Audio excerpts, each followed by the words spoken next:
It's time for a devotion from history with Ruthie Oberg.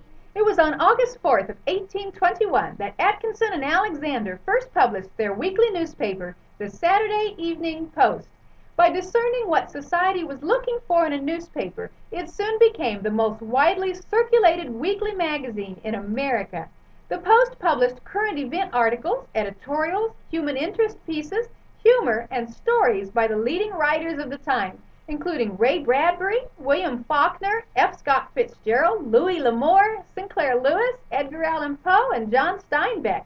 Matter of fact, Jack London's best-known novel, The Call of the Wild, was first published in serialized form in the Saturday Evening Post in 1903. In 1916, editor George Lorimer discovered an unknown 22-year-old artist in New York named Norman Rockwell, and that began a 50-year relationship between the paper and the artist. The Post became a slice of Americana and was on the cutting edge of popular culture. But the Post readership began to decline in the late 1950s and 60s.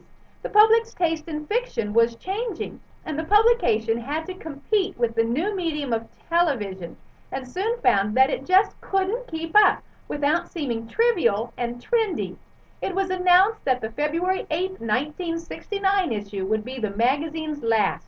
In 1971, the Post was revived, and today the Saturday Evening Post magazine is still published 6 times a year, but it has never reached its former glory.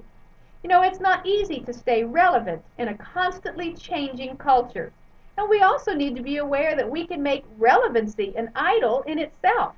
We need the wisdom of God to help us learn how to live with integrity and still be truly relevant without becoming trendy or trivial. This is Devotions from History with Ruthie Oberg. For more info, check out devotionsfromhistory.org.